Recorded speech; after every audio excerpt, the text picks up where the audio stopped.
accountable is extremely important. Now, that's some things for the young people. Let me talk to you, if I will, as parents, as coaches, as leaders.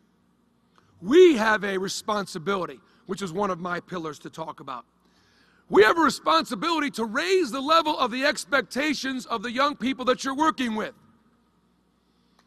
Raise their expectations for themselves. We've got young people that may be at the Boys and Girls Club or maybe from some part of town, and the expectation is simply, I hope they don't ever wind up in jail. Not that they're going to get a college degree, not that they're going to be a senator or they're going to be have a successful family. You must see something in them that they cannot currently see in themselves and set the bar there.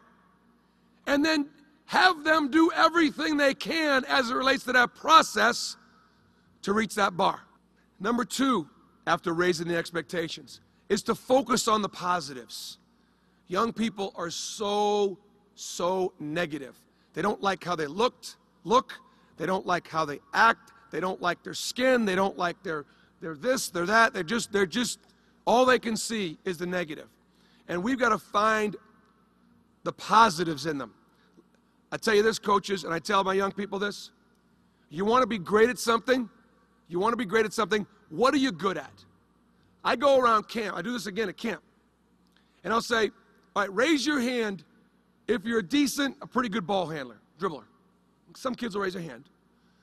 I said, raise your hand if you're a decent shooter, pretty good shooter, okay? Raise your hand if you're on the ball, can keep your man between you and the basket. Someone raise it. Raise your hand if you're a decent rebounder. Pat, by the time I get done, everybody should have at least raised their hands once. And I'll say, okay, now you know what you're good at.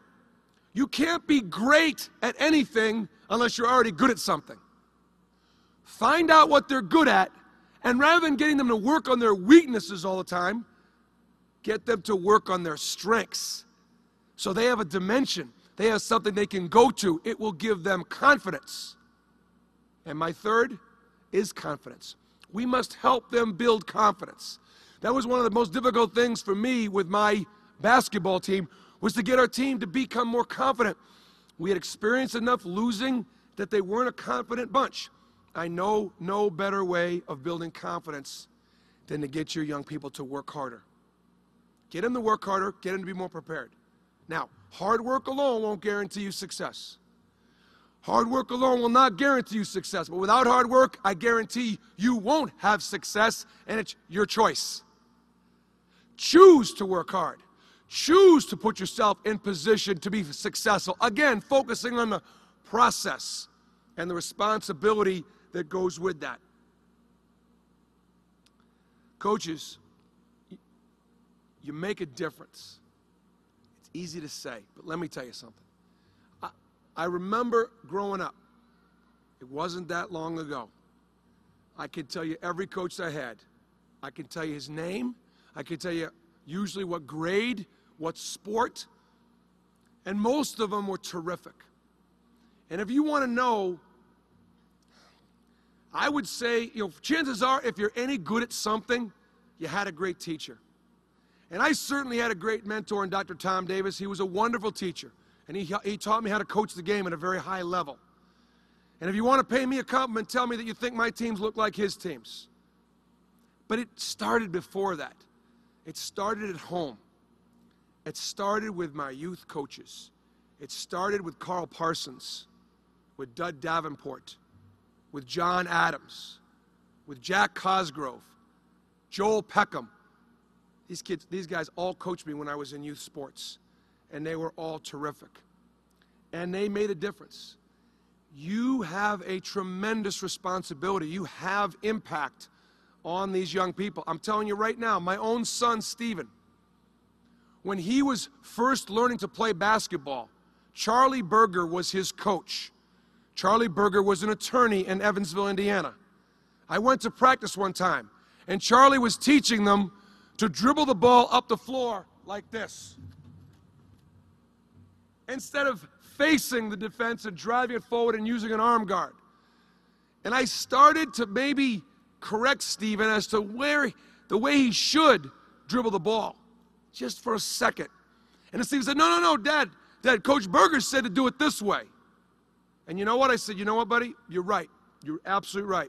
You should do it the way Coach Berger taught you to do it. That's a good way to do it. My son was listening to an attorney rather than listening to me. But that's the impact that you have. And it's not about just teaching it the right way. My point is, you have got their ear. You can reinforce so many of the things that need reinforcing because they'll listen to you. One of the things that I'll talk to my campers about, they'll go home. Forget that. I talk to my players about. When they go home for Thanksgiving, they know they're going to get this talk. Don't let your mother cook and do the dishes and do your laundry and put your clothes away and take out the trash.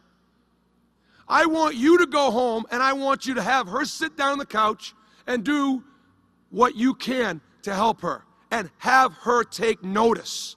She's liable to have a heart attack. But she's going to see her young man taking some responsibility.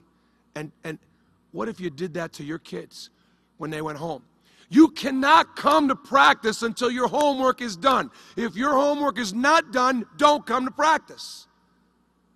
You could make a difference in whether or not they get their homework done. And finally, my players don't care how much I know until they know how much I care. That is the bottom line. I'll do anything for my players. I will do anything for them. And I believe to some extent they've got my back as well. I'm going to give you one last story.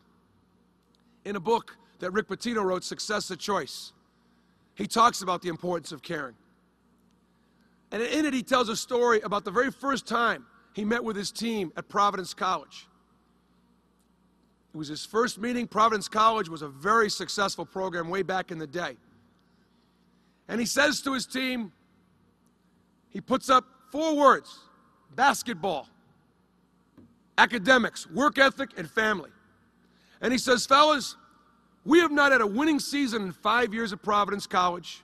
This program went to the Final Four to Dave Gavitt, so we're obviously not doing a very good job basketball-wise. He crosses out basketball. Then he gets down to, I think it was work ethic next, and he says to one of the strength coaches, is anybody in here lifting weights more than once a week or twice a week? No. Says to one of the assistant coaches, anybody coming in to get shots at night more than one night a week? No. So we're not working real hard. He crosses that out. Then he goes to academics. He says, we have not had a player graduate from Providence College in 5 years, and our team GPA is about a 1.9. So we're not doing a very good job in the classroom. He crosses out that. And then he gets to family, and before he could go, there was a hand raised in the back. And Coach Pitino called on, it was Delray Brooks. He says, Delray, you have something to say? He said, Coach, can I just say a word for you? He said, go ahead, Delray.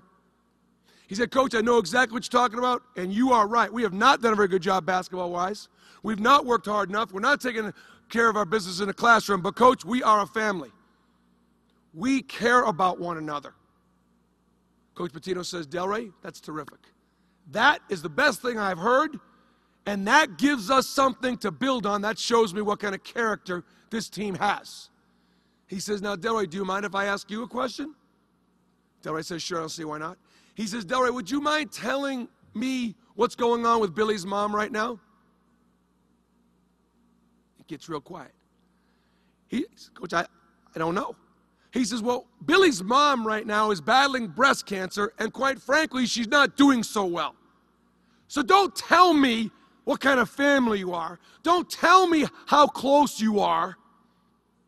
You think about the people that we go to work with every day. We leave our families for, we surround ourselves with my players, my coaches. That's my family. I better know about Billy's mom. In your own personal lives, in your working with your young people, or when you're working with the people that you work with every single day, go home and find out about Billy's mom. My players don't care how much I know until they know how much I care. I appreciate you all being here. Thanks so much.